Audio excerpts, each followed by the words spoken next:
أعوذ بالله من الشيطان الرجيم. ما قدروا الله حق قدره إن الله لقوي عزيز. بسم الله الرحمن الرحيم. الحمد لله رب العالمين، والصلاة والسلام على أشرف الأنبياء والمرسلين، القائل: البخيل من ذكرت عنده ولم يصل عليه فصلوات ربي وسلامه عليه. رب اشرح لي صدري ويسر لي أمري واحلل عقدة من لساني يفقه قولي.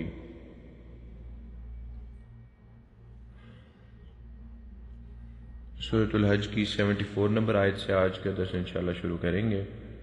اللہ تعالیٰ فرماتے ہیں: وما قدر اللہ حق قدرہ. ما قدر اللہ حق قدرہ، نہیں قدر اللہ، قدر کی اللہ کی، حق قدرہ، جس طرح قدر کرنے کا حق ہے. ان اللہ، بے شک اللہ تعالی، لقوی، بہت قوت والا ہے، عزیز، سب پر غالب ہے.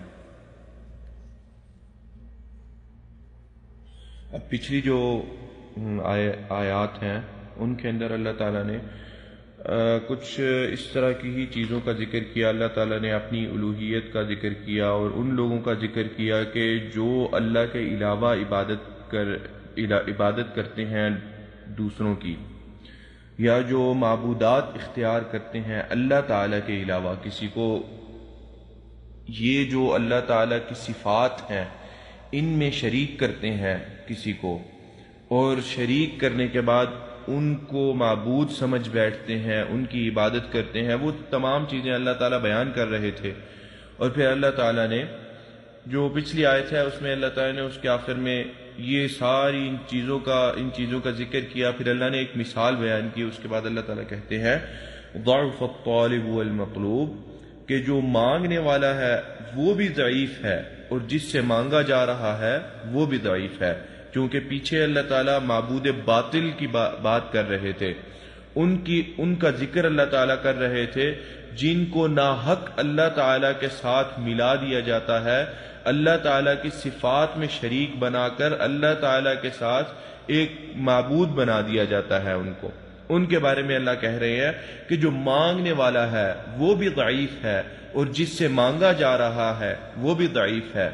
آگے اللہ تعالیٰ اس آیت کے اندر جو آج ہم پڑھ رہے ہیں اس میں اللہ تعالیٰ فرماتے ہیں: ما قدر اللہ، نہیں قدر کی اللہ تعالیٰ کی، حق قدرہ، جس طرح اللہ تعالیٰ کی قدر کرنے کا، اس کی عظمت کا حق ہے.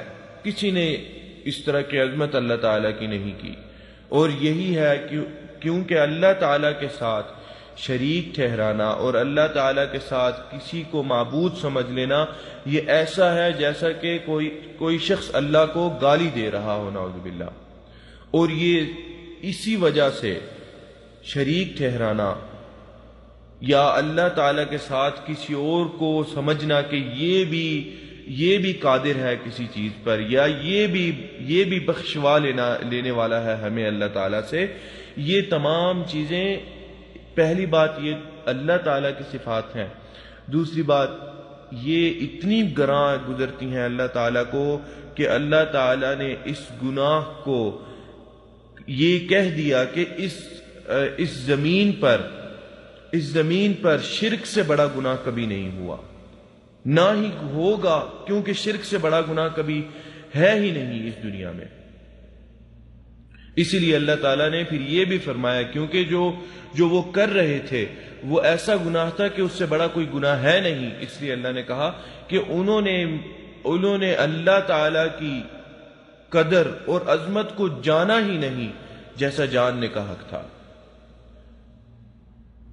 اور اللہ تعالیٰ بہت ہی قوت والا ہے، ہر چیز پر غالب ہے. اب وہی بات ہے کہ اللہ تعالیٰ یہاں پر بتلا رہی ہیں کہ جانا نہیں اور جان لو، مختصراً کہ تمام قوتیں جتنی بھی ہیں وہ اللہ تعالیٰ کے تحت ہیں. سب سے زیادہ قوی قوت والا اللہ تعالیٰ ہے اور اللہ تعالیٰ ہر چیز پر غالب ہے. اللہ تعالیٰ کے غلبے سے کوئی چیز باہر نہیں. آپ اللہ تعالیٰ کی قدرت کا اور اللہ تعالیٰ کی قوت کا اندازہ بہت چیزوں کو دیکھ کر لگا سکتے ہیں. سب سے پہلے تو یہ چیز آپ اس چیز کو آپ سمجھیں، یا اس چیز کا علم بھی ہے سب کو کہ اللہ تعالیٰ جو چیز پیدا کرنا چاہتا ہے، جس کو بنانا چاہتا ہے، جب اس کا ارادہ کرتا ہے اللہ تعالیٰ تو صرف ایک لفظ کن کہتا ہے، فیکون، تو وہ ہو جاتی ہے. کیا یہ اللہ تعالیٰ کی قدرت اور اللہ تعالیٰ کی قوت اور غلبے کی دلیل نہیں؟ کیا اس کے بعد بھی کوئی حاجت رہتی ہے کہ اللہ کے علاوہ کسی اور کو شریک بنایا جائے، یا کسی اور سے دعائیں کی جائیں، یا کسی اور سے بات کی جائے، پوچھا جائے، یا یہ کہا جائے کہ اچھا جی ہم تو ان کو وسیلہ بناتے ہیں؟ یہ بات تو کفار مکہ بھی کرتے تھے کہ ہم تو اللہ کے قریب ہونے کے لیے ان سے مانگتے ہیں. اسی وجہ سے اس چیز کو ختم کر دینے کے لیے، اس چیز کو جڑ سے کاٹ دینے کے لیے اللہ تعالیٰ نے کہہ دیا وَنَحْنُ أَقْرَبُ إِلَيْهِ مِنْ حَبْلِ الْوَرِيدِ، کہ ہم شارخ سے بھی زیادہ، ایک انسان کی شارخ سے بھی زیادہ ہم اس کے قریب ہیں. مانگنا ہے تو اللہ تعالیٰ سے مانگو. یہ ہیلہ اللہ تعالیٰ کے سامنے نہیں استعمال کیا جاتا. اور اس کائنات کی جو وسعت ہے، جو یہ کائنات اللہ تعالیٰ نے پیدا کر دی، جس کے بارے میں اللہ تعالیٰ نے یہ کہا کہ 7 دنوں کے اندر یہ ساری کائنات اللہ تعالیٰ نے پیدا کی. اللہ تعالیٰ تو اس کائنات کے وجود سے پہلے بھی موجود تھا، اور اس کائنات کے ختم ہو جانے کے بعد اللہ تعالیٰ موجود رہے گا، ہمیشہ رہے گا اللہ تعالیٰ. یہ تو اللہ تعالیٰ کی عظمت ہے. اور ہمیں جو اللہ تعالیٰ نے عقل دے دی ہے، تھوڑے سے سوچنے کا ہمارے اندر اللہ تعالیٰ نے ایک صلاحیت جو پیدا کر دی ہے، ہم اپنے خالق کے اوپر سوالات اٹھانا شروع کرتے ہیں کہ اچھا وہ کیسا ہے، وہ کدھر ہے. وہ ہم سمجھتے ہیں کہ جیسے ہم پیدا ہوئے، دنیا میں آنے کا ایک یہی طریقہ ہے، ہم جیسے پیدا ہوئے وہ بھی پیدا ہویا ہوگا. نعوذ باللہ. حالانکہ اللہ نے ہمیں بنایا، ہمیں پیدا کیا. اللہ تعالیٰ کا ایک مقصد تھا وَمَا خَلَقْتُ الْجِنَّ وَالْإِنسَ إِلَّا لِيَعْبُدُونَ. جنوں انس اس لیے پیدا کیے گئے ہیں کہ وہ صرف اللہ تعالیٰ کی عبادت کریں. کیوں؟ اللہ تعالیٰ قادر مطلق ہے، اللہ تعالیٰ خالق ہے. اللہ چاہے اللہ جو چاہے وہ کرے گا. تمہارا کیا دخل ہے؟ تم کیوں سوالات اٹھاتے ہو؟ اللہ تعالیٰ تو قادر اور خالق ہے.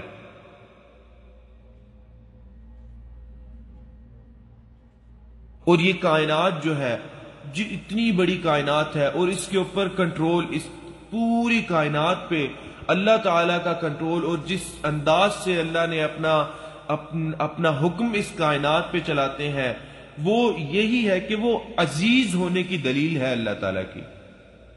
وہ بیان کر دیتی ہے وہ چیز کہ اللہ تعالیٰ کس طرح عزیز ہے، کس طرح غالب ہے اس کائنات کی ایک ایک ذرے پر.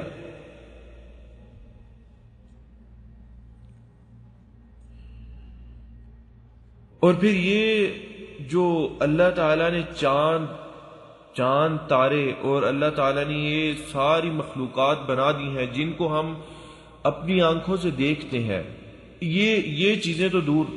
پہلے ہم تھوڑا سوچ لیں اپنے بارے میں. اس جسم کو اللہ تعالیٰ نے جس طرح بنا دیا ہے، جس طرح تخلیق کر دیا ہے اللہ تعالیٰ نے. اگر ناک کی جگہ کان ہوتے اور کان کی جگہ ناک ہوتے تو سوچے کیا کس طرح انسان لگتا. نہیں، لیکن اللہ تعالیٰ نے اس کو بہترین انداز کے ساتھ، بڑی مکمل قدرت کے ساتھ، اللہ تعالیٰ نے بڑی حکمت کے ساتھ اس چیز کو اپنی جگہ اللہ تعالیٰ لے کے آئے جہاں پہ وہ چیز خوبصورت ہے. اور اس کے بعد اللہ تعالیٰ نے یہ سارا نظام ہمارے جسم کے اندر بنا دیا. میں یہ اس وجہ سے نہیں بتا رہا کہ لوگوں کو علم نہیں ہے، علم سب کو ہے. بات یہ ہے کہ سوچتا کون ہے اس چیز کے بارے میں. کون یہ سوچتا ہے کہ میرے جسم کے اندر اگر خون بننا بند ہو جائے تو آئے گا کہاں سے وہ خون؟ میرے سانس لینے کا نظام اگر وہ تھوڑی سی دیر کے لیے بند ہو جائے تو سانس کہاں سے آئے گا؟ یہ ہوا جس کو یہ ہوا رک جائے، اگر آکسیجن نہ ہو، یہ ختم ہو جائے تو ہم کر کیا سکتے ہیں؟ ہم نے اکھاڑ کیا لیا ہے اس دنیا میں آ کے؟ ہر چیز پر تو قدرت اللہ تعالیٰ کی ہے۔ اللہ تعالیٰ اگر ہمیں دیتا جا رہا ہے، اس کا مطلب یہ نہیں ہے کہ جو ہم سوچتے ہیں یا جو مشرکین سوچتے ہیں وہ ٹھیک ہے، کیونکہ اللہ تعالیٰ دے رہا ہے۔ یہ تو اللہ تعالیٰ کی رحمت ہے اپنی مخلوق پہ کہ اللہ تعالیٰ اس طرح کی مصیبتوں میں نہیں ڈال دیتا، اور جن کو ڈالتا ہے جائیں ان سے پوچھیں جا کے۔ اللہ تعالیٰ کی پناہ، اللہ تعالیٰ اس طرح کی مصیبتوں سے اور بلاؤں سے دور رکھے۔ یہ جو انسان اپنے بارے میں سوچے، اپنے ارد گرد کے بارے میں سوچے، کس طرح اللہ تعالیٰ نے چیزوں کو اللہ تعالیٰ اس کائنات کے اندر لے کے آیا، وجود میں لایا اللہ تعالیٰ، اور اس کے بعد اس کائنات کی طرف بندہ ذرا ایک نظر دہرائے کہ یہ کائنات کس طرح ہے، کیوں تمام چیزیں ایک اپنی خاص مسیر میں، ایک اپنے خاص راستے پر چل رہی ہیں۔ کیا اللہ اس چیز پر قادر نہیں ہے کہ جو خاص ان کے راستے ہیں ان کو اللہ تعالیٰ بدل دے، یا ان کو آمنے سامنے کر دے اور ساری چیزیں ایک ساتھ ٹکرا جائیں؟ یہ چیزیں ٹکراتی کیوں نہیں ہے؟ اتنے ہزاروں لاکھوں سال سے یہ ایسے ہی نظام چلتا کیوں جا رہا ہے؟ اگر کوئی فورس ہے تو اس فورس کو پیدا کرنے والا بھی تو کوئی ہے نا، وہ فورس ایسے تو نہیں آ گئی۔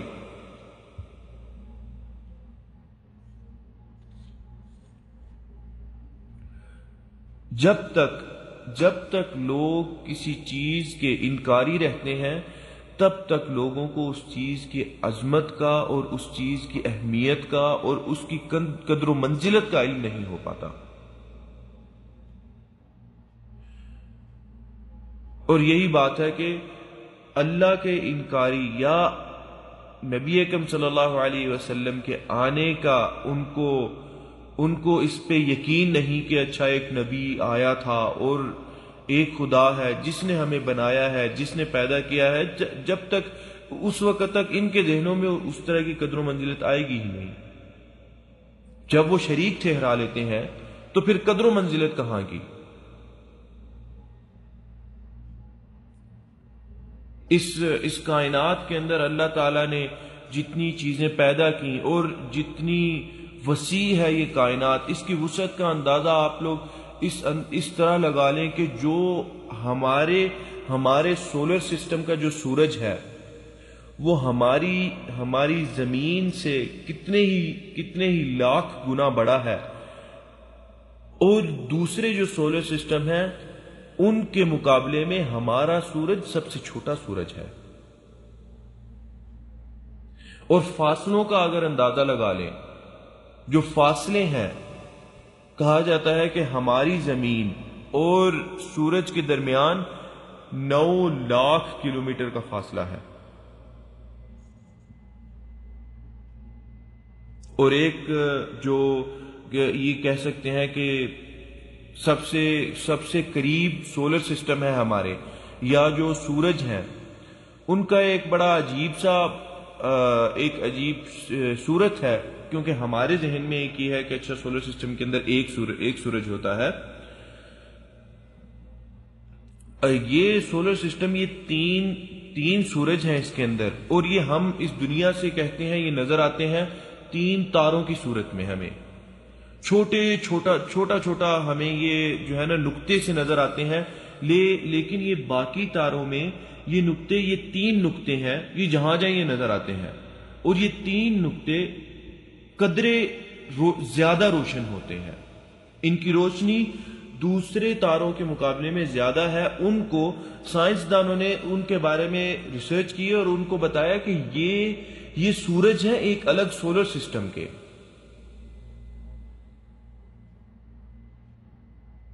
اور ان سورجوں کا ایک نام دیا ہے انہوں نے الفا سینٹری، کچھ اس طرح کر کے نام دیا گیا ہے ان کو. اور ان کا فاصلہ یہ اس لیے بتا رہا ہوں کہ ہمیں اس چیز کا اندازہ ہو کہ کتنی وسیع ہے یہ کائنات. لوگوں کو پتہ ہے ان چیزوں کا، لیکن بار بار تذکیر کی ضرورت پڑتی ہے، یاد دہانی کی ضرورت پڑتی ہے. مجھے، اور سب سے پہلے مجھے اور اس کے بعد سامعین جو ہیں، اس کے بارے میں جو علماء فلک ہیں انہوں نے یہ بات کہی ہے کہ یہ سورج، یہ جو 3 سورج ہیں، یہ ان سورج کا فاصلہ جو یعنی ایک تقریبی فاصلہ بیان کیا گیا ہے وہ 41 ٹریلین کلومیٹر بیان کیا گیا ہے. اور اس کو ایک اور انداز میں اس طرح بھی بیان کیا گیا ہے کہ 4.37 لائٹ ایئرز کی دوری پہ ہے وہ. اور اس لیے ہمیں وہ ایک چھوٹے سے تارے کی صورت میں نظر آتے ہیں. اب دیکھیں، یہاں پہ سوچنے والی بات یہ ہے کہ اللہ نے ہمیں کیسی نگاہ دے دی کہ ہم اتنی دور ان تاروں کو ہماری نگاہ پہنچتی ہے. اگرچہ ہم تھوڑا سا دیکھتے ہیں ان کو، لیکن ہماری نظروں میں تو وہ آتے ہیں. اور اس کے بعد ان کی روشنی کتنی ہوگی کہ اتنے فاصلے کے بعد اس زمین تک ان کی روشنی آتی ہے.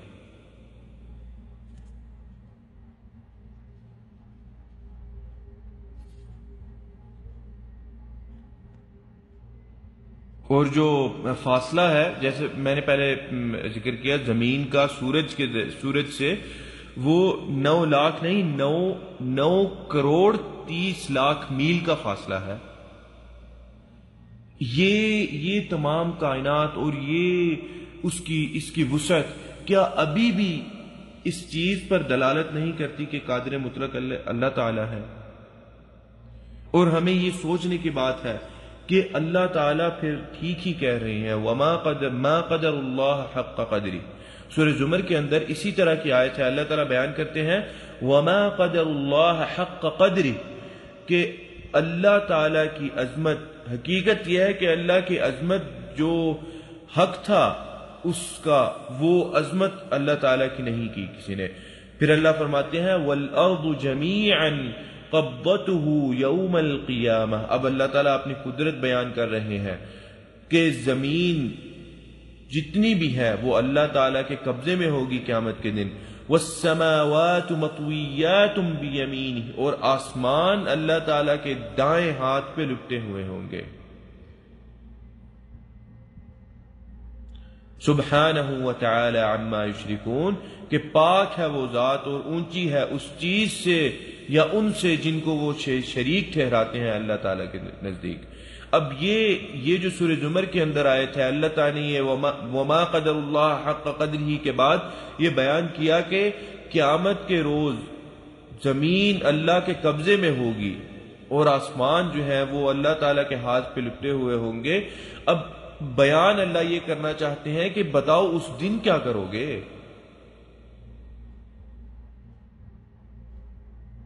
اس دن جب وہ دن آ جائے گا تو اس دن کہاں جاؤ گے؟ کس کو جواب دو گے؟ کس سے بچو گے؟